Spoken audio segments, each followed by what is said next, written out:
मनोहर और शालिनी उदयपुर गांव में रहते हैं। दोनों बहुत गरीब हैं। मनोहर गांव से शहरों में घूम घूम कर चूड़ियां बेचता। चूड़ी ले लो चूड़ी, रंग बिरंगी चूड़ी। चूड़ी ले लो चूड़ी, रंग बिरंगी चूड़ी।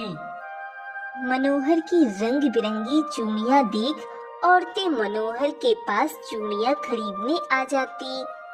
अरे भैया, चूड़ी कैसी दी? ले लो बहन, बस आपके लिए 20 रुपए की दर्जन भर। उस दिन मनोहर की अच्छी कमाई हो गई। उसकी सारी चूड़ियां बिक गई।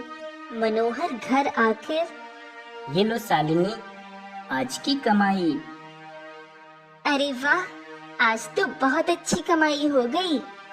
हाँ शालिनी, ऐसे ही हमारी चूड़ियां बिकती रहें तो हम जल्द ही अच्छे पैसे इकट्ठे कर लेंगे और अपना घर भी ठीक करवा लेंगे। हाँ, ठीक कहा आपने। थोड़े पैसे तो हमने इकट्ठा कर लिए हैं।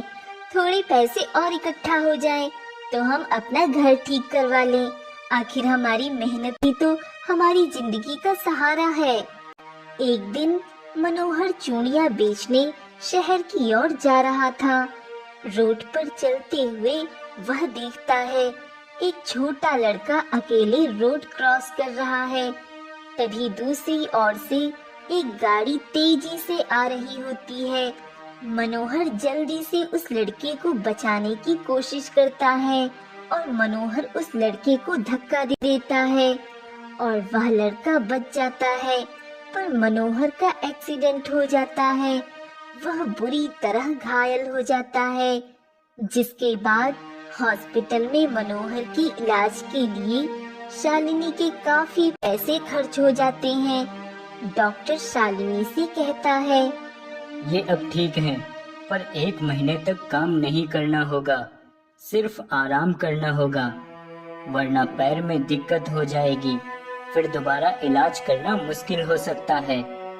मनोहर अब बस आराम करता और शालिनी काम करने लगी। एक दिन मनोहर शालिनी से कहता है, मुझे माफ कर दो शालिनी, मेरी वजह से तुम्हें इतनी तकलीफ उठानी पड़ रही है।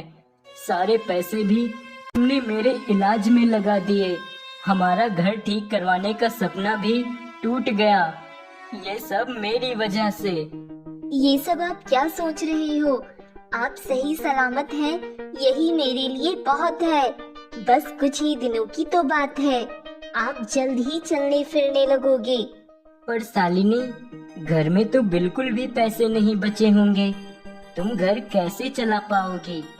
आप बिल्कुल भी चिंता मत कीजिए, मैं कुछ ना कुछ कर लूंगी।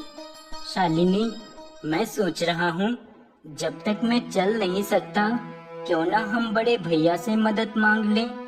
ठीक है, मैं बड़े भैया से कहकर देखती हूँ।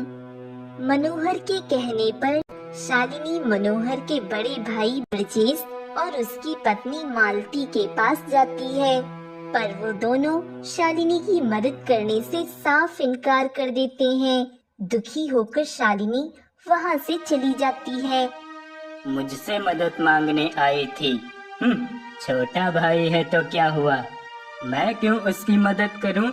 उसने मेरे लिए किया ही क्या है आज तक। बिल्कुल सही किया आपने। बड़ी आई मदद मांगने वाली। मुझे तो वैसे भी इस शालिनी से जलन होती है।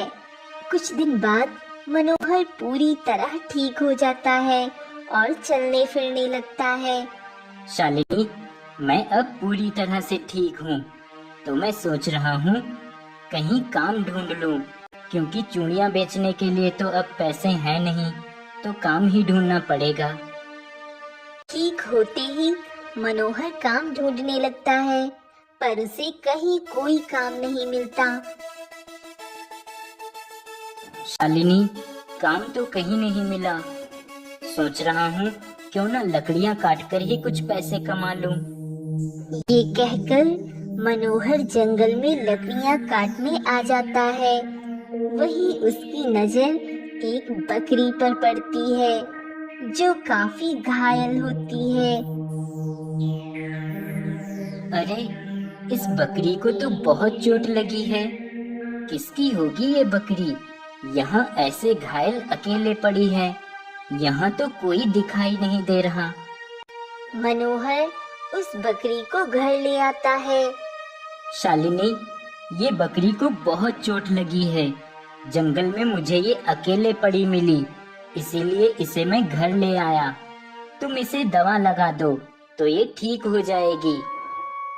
शालिनी बकरी को दवा लगाती है और इसकी अच्छे से देखभाल करती है। जल्द ही वह बकरी ठीक हो जाती है। देखो, हमारी बकरी अब पूरी तरह ठीक हो गई है। हाँ शालिनी, तुम इसकी इतनी देखभाल जो करती हो। तभी अचानक बकरी बोलती है, तुम दोनों बहुत अच्छे हो, तुमने मेरी इतनी देखभाल की। बकरी को बोलता देख दोनों हैरान रह जाते हैं। अरे, तुम बोल सकती हो? हाँ, मैं बोल सकती हूँ, क्योंकि मैं एक जादुई बकरी हूँ। तुम दोनों ने मेरी बहुत सेवा की है। मैं तुम दोनों से बहुत खुश हुई हूँ। मैं घायल नहीं थी, वो सिर्फ मेरी एक माया थी। मैं ये देखना चाहती थी कि जानवरों की भी कोई देखभाल कर सकता है क्या, और तुम दोनों ने मेरी बहुत देखभाल की, इसलिए मैं तुम्हें एक उपहार दे रही हूँ।